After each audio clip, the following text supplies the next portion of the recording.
প্রিয় শিক্ষার্থীরা, আশা করি সকলেই ভালো আছো। ইকবাল সিদ্দিকী স্কুল অ্যান্ড কলেজের অনলাইন ক্লাসে আজ তোমাদের সঙ্গে আছি আমি গৌতম সরকার, সহকারী শিক্ষক। তোমাদের সকলকে অনেক অনেক শুভেচ্ছা এবং অভিনন্দন জানাচ্ছি।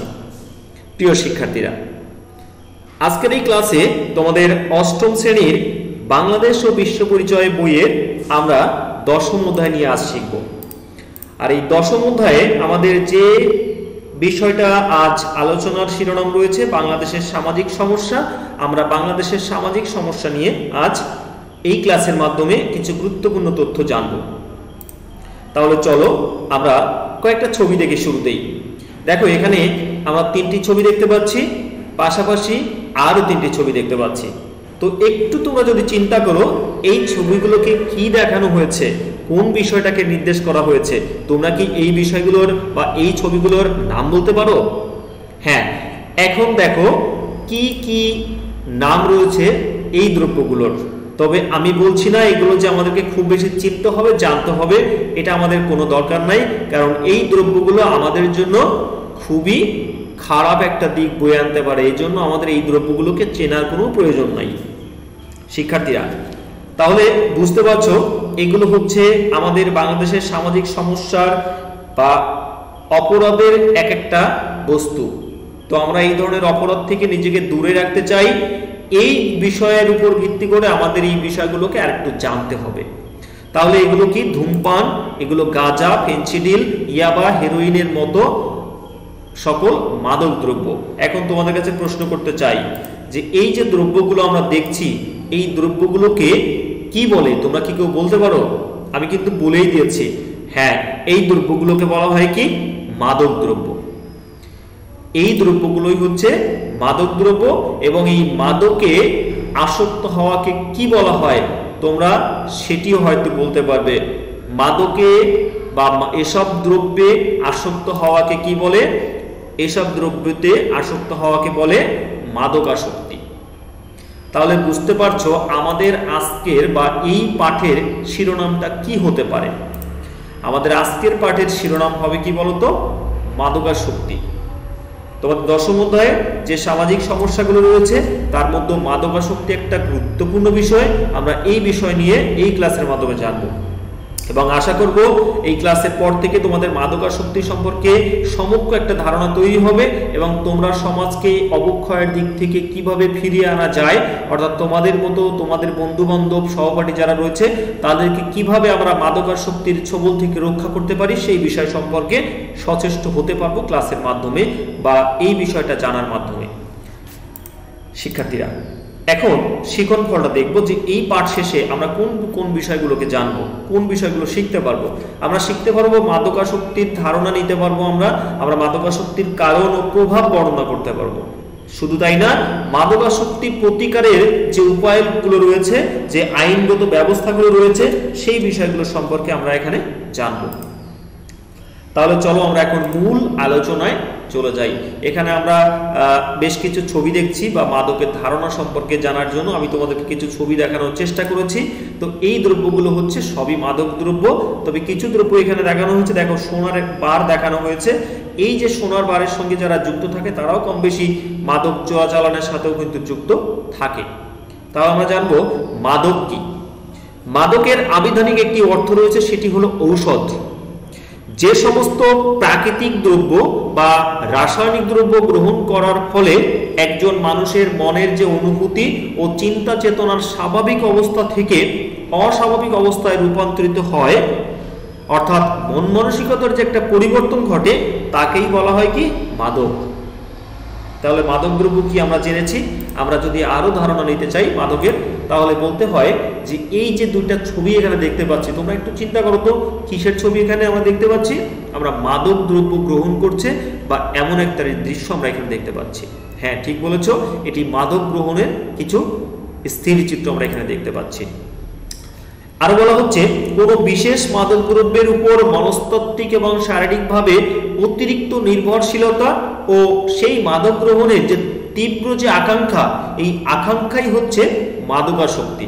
মাদকাসক্তিটা কি আমরা আসলে অনেকে জানি, নাম শুনেছি মাদকাসক্তি, কিন্তু আসলে মাদকাসক্তিটা কি? দেখো একটু বিস্তারিত যদি বলতে হয় তাহলে বলতে হয় যে মাদক একটি দ্রব্য, তোমাদেরকে এখানে দেখিয়েছি। তো এই দ্রব্যগুলোর প্রতি যখন একটা মানুষের অনেক বেশি আকর্ষণ থাকে বা এই দ্রব্যগুলোর সেবনের মাধ্যমে সে যখন এই দ্রব্য ছাড়া তার চলছে না, তার স্বাভাবিক কার্যক্রম ব্যাহত হচ্ছে, তখন বুঝতে হবে সেই ব্যক্তি এই দ্রব্যের প্রতি আসক্ত হয়ে গেছে। বিস্তারিত আর আমরা জানবো, মাদকাসক্তির বিভিন্ন সংজ্ঞা রয়েছে, সেই সংজ্ঞাগুলোতে আমরা দেখব।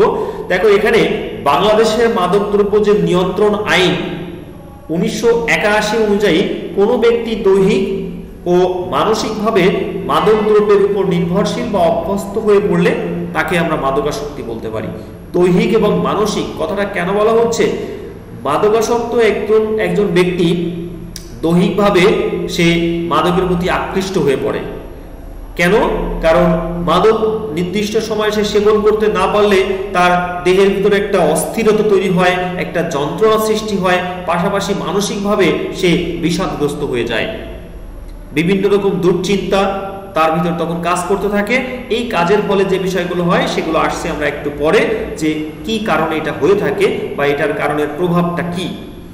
দেখো আরো বিশ্ব স্বাস্থ্য সংস্থা অর্থাৎ ওয়ার্ল্ড হেলথ অর্গানাইজেশন বা WHO এর মতে যখন কোনো ব্যক্তি মাত্রাতিরিক্ত পরিমাণে কোনো নেশাজাতীয় দ্রব্য বারবার সেবন করার ফলে এমন একটা অবস্থায় পৌঁছায় যে তার আচরণটা কেমন হয়ে যায়, অস্বাভাবিক বা নিজের ও সমাজের জন্য ক্ষতির কারণ হয়ে দাঁড়ায়, তখন তা মাদকাসক্তি হিসেবে বিবেচিত হয়। তাহলে তোমরা বুঝে নিতে পারছো যে কখন আমরা একজন ব্যক্তিকে মাদকাসক্তি বলতে পারি, কাকে মাদকাসক্তি বলে। এটা আমরা সমাজের যে বন্ধু বান্ধব তোমার যদি কখনো থাকে বা সমাজের কোনো মানুষ যদি এই আচরণগুলো আমরা তার ভিতর লক্ষ্য করতে পারি, বুঝে নিব যে সেই ব্যক্তি মাদকে আসক্ত।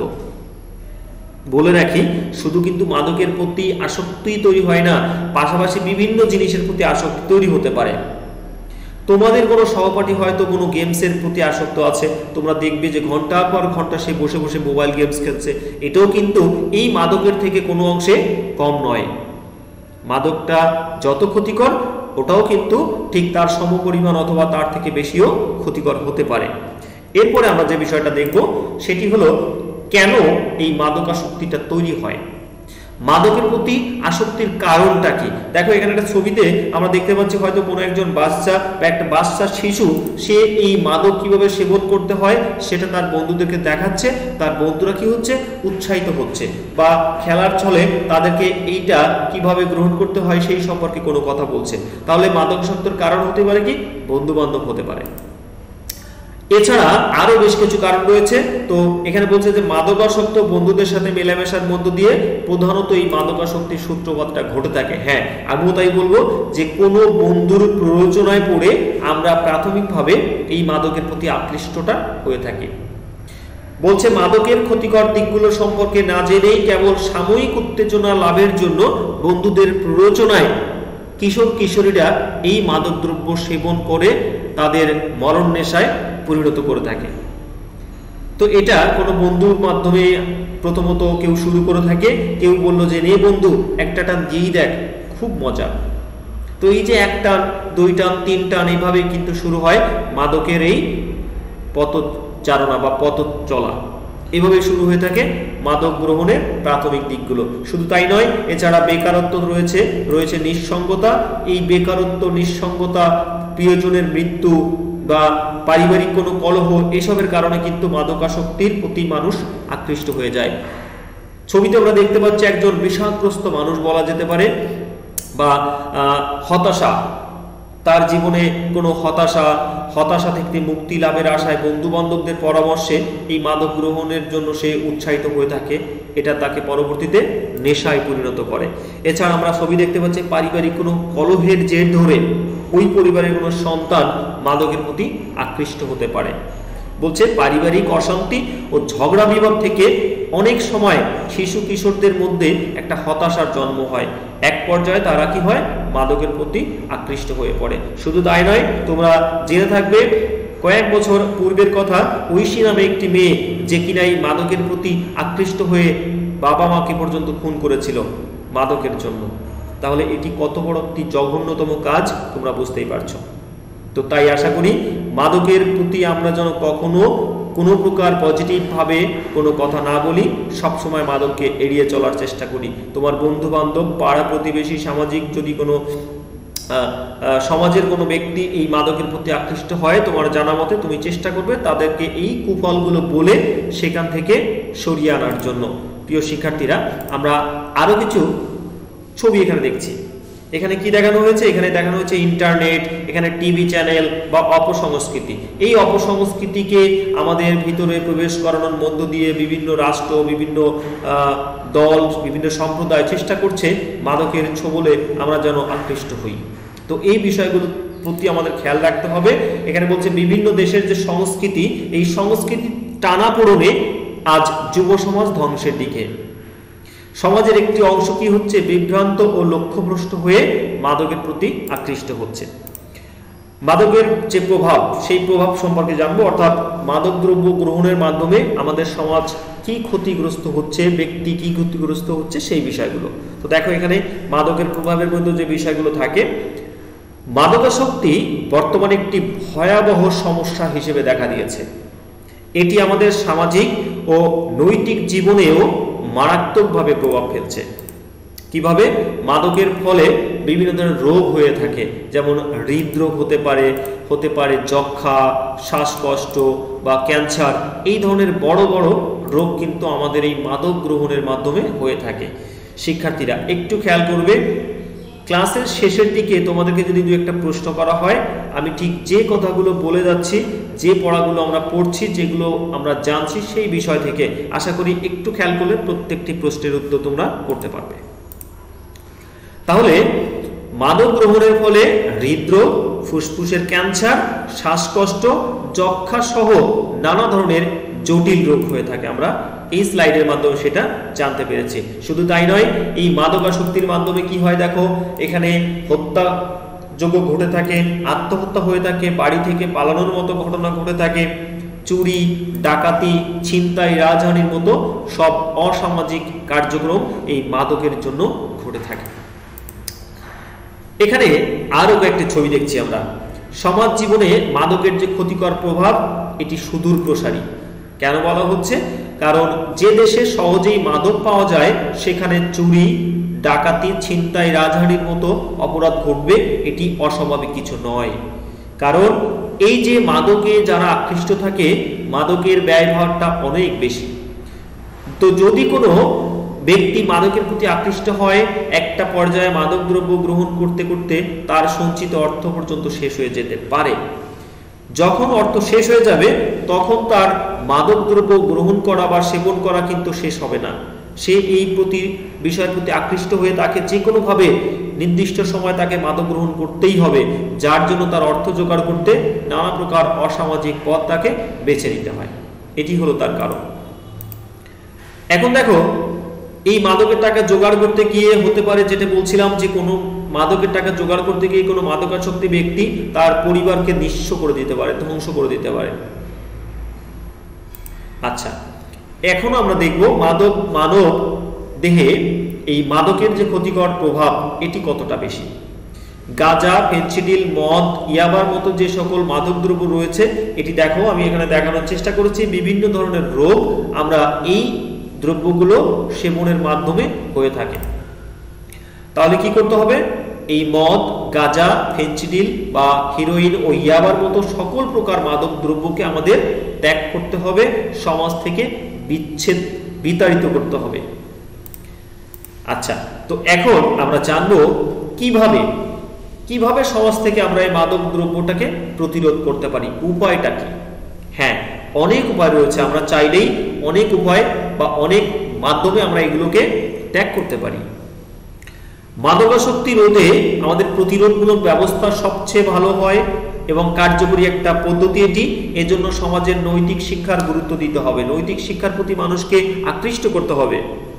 সন্তানদের ছোটবেলা থেকে ধর্মীয় এবং নৈতিক যে মূল্যবোধ রয়েছে সেই মূল্যবোধ শেখানোর জন্য অভিভাবক এবং পারিবারিক যে সকল সদস্য রয়েছে, আমাদের বয়োজ্যেষ্ঠ যারা রয়েছে, তাদেরকে উৎসাহিত করতে হবে সন্তানদেরকে মাদকদ্রব্যের কুফলগুলো জানানোর জন্য।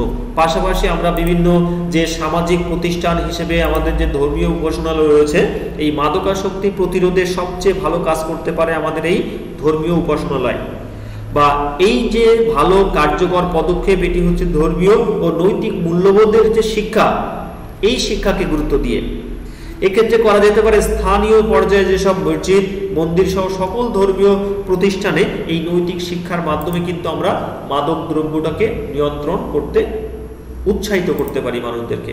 এছাড়া সামাজিক সচেতনতা বৃদ্ধির মাধ্যমে আমরা কোনো পথনাটক করে, আমরা কোনো সভা সমাবেশ করে, আমরা কোনো সেমিনারের মাধ্যমে, ক্লাবের মাধ্যমে আমরা এগুলোকে রুখতে পারি। শিক্ষার্থীরা এখন দেখো, এই যে চিত্ত বিনোদনের সঙ্গে যদি কোনো শিক্ষার্থী যুক্ত থাকে বা খেলাধুলা বা বিনোদনের সঙ্গে যুক্ত হয়ে যদি সে নিজেকে সময় কাটাতে পারে, তাহলে কিন্তু এই মাদক দ্রব্যকে সে নিয়ন্ত্রণ করতে পারবে। অর্থাৎ সব সময় যদি একটা কাজের মধ্যে যুক্ত থাকে, তাহলে মাদকের প্রতি আকৃষ্ট বা হতাশা বা চিন্তা, এই চিন্তাগুলো থেকে সে নিজেকে দূরে রাখতে পারবে। এজন্য বলছে যে সুস্থ বিনোদনের ব্যবস্থা করে শিশু কিশোরদের সেদিকে আকৃষ্ট করতে হবে, যেন তারা মাদক গ্রহণ ও অন্যান্য যে সকল খারাপ অভ্যাস রয়েছে এই দিকে ঝুঁকে পড়তে না পারে। আর শিশু কিশোররা যেন খারাপ সংস্পর্শে না যায় সেভাবে কি করতে হবে, সেই জন্য কি করতে হবে, অভিভাবকদের এই ব্যাপারে সব সময় সচেষ্ট ও সজাগ দৃষ্টি রাখতে হবে। শুধু তাই নয়, পাশাপাশি আমরা আইন প্রয়োগের মাধ্যমে কিন্তু মাদককে রুখে দিতে পারি। মাদকাসক্তি প্রতিরোধে বিদ্যমান আইনি পদক্ষেপ গ্রহণ করলে সেটাও অনেক ভালো কাজ করবে। এবং মাদক দ্রব্য নিয়ন্ত্রণে কিছু আইন রয়েছে, এই আইনগুলো যদি আমরা বাস্তবায়ন করতে পারি, তাহলেও আমরা মাদক দ্রব্যটাকে নিয়ন্ত্রণ করতে পারবো। এখানে স্লাইডের মাধ্যমে মাদক দ্রব্য নিয়ন্ত্রণের আইন সমূহ তোমাদের জন্য তুলে ধরেছি। একটু দেখলে তোমরা বুঝবে যে কত সালে এই আইন প্রণয়ন করা হয় এবং কোনটি বাস্তবায়ন করা হয়। আমি নিচের একটি পড়ছি, পরবর্তীতে দেখো এখানে বলা হয়েছে যে বাংলাদেশের সরকার 2018 সালে 1990 সালের আইন রহিত করে সর্বশেষ তামাকজাত দ্রব্য নিয়ন্ত্রণ বিধিমালা প্রণয়ন করেছিলেন।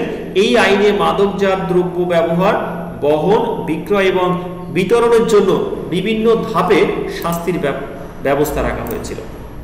শিক্ষার্থীরা, এতক্ষণে আমরা যে আলোচনাটা দেখেছি বা শুনেছি, সেই আলোচনার উপর ভিত্তি করে কয়েকটা ছোট সহজ প্রশ্ন তোমাদেরকে রাখতে চাই। আশা করি প্রত্যেকেই তোমরা উত্তর বলতে পারবে। দেখো, আমার প্রথম প্রশ্ন, মাদকাসক্তি কোন ধরনের সমস্যা? অপশন হলো পারিবারিক, সামাজিক, রাজনৈতিক না অর্থনৈতিক। বলো তো উত্তরটা কি হবে? হ্যাঁ, এতক্ষণে তোমরা উত্তরটা বুঝতে পেরেছো, সেটি হলো সামাজিক সমস্যা। আমার পরবর্তী প্রশ্ন হলো, নিচের কোনটি মাদকাসক্তির কারণ? বেকারত্ব, হতাশা, নিঃসঙ্গতা, সবগুলো। দেখো, এখানে আমরা প্রত্যেকটার কথা কিন্তু বলেছিলাম। এই মাদকাসক্তির কারণে বেকারত্বের কারণে হতে পারে, হতাশার কারণে হতে পারে, অথবা নিঃসঙ্গতার কারণে হতে পারে। তাহলে আমাদের উত্তর হবে কি? সবগুলো। আরেকটি প্রশ্ন রয়েছে যে নিচের কোন রোগটির জন্য মাদকাসক্তি দায়ী? আমরা যখন রোগের কথা বলেছিলাম তখন কিন্তু ওখানে দেখানো হয়েছিল, হৃদরোগের কথা বলা হয়েছিল। এটি মাদকাসক্তির কারণে বা মাদকের প্রতি আকৃষ্ট থাকলে এটা হয়ে থাকে। এবং বাংলাদেশ সরকার কর্তৃক সর্বশেষ মাদকদ্রব্য নিয়ন্ত্রণ আইন প্রণয়ন করে কবে? উত্তরটি হলো 2018 না 19 না 20 না 21। সঠিক উত্তর হলো 2018 সাল। তো এখন আমাদের বলতে হবে মাদককে না, কেননা এই মাদক আমাদের জীবনকে ধ্বংসের দিকে নিয়ে যায়, আমাদের সমাজকে, আমাদের পরিবারকে, আমাদের গোটা জাতিকে ধ্বংসের দিকে নিয়ে যায়। তাহলে আমাদের কি বলতে হবে? মাদককে না বলতে হবে। প্রিয় শিক্ষার্থীরা, একটা সঠিক সিদ্ধান্তই তোমাকে সুন্দর ভবিষ্যৎ এনে দিতে পারে। যদি তোমার কেউ কখনো মাদকে আসক্ত হয়ে থাকে, তোমার সহপাঠী, তোমার প্রতিবেশী, অবশ্যই তাদেরকে এই মাদকের কুফল সম্পর্কে তোমাকে জানাতে হবে, ফিরিয়ে আনতে হবে মাদকের মতো এই ভয়ঙ্কর ছোবল থেকে। তো এই ক্লাসের মাধ্যমে আমরা মাদকদ্রব্য সম্পর্কে অনেক তথ্য, গুরুত্বপূর্ণ তথ্য জেনেছি। তো আশা করি তোমরা সকলে বিষয়টা অনেক গুরুত্ব সহকারে দেখবে এবং ব্যক্তি, পারিবারিক, সমাজ জীবনে এই মাদকের কুফল সম্পর্কে জানানোর চেষ্টা করবে। এই আশাবাদ ব্যক্ত করে আজকের অনলাইন ক্লাসে তোমাদের সকলকে আবারও অসংখ্য ধন্যবাদ জানিয়ে বিদায় নিচ্ছি। সকলেই ভালো থেকো।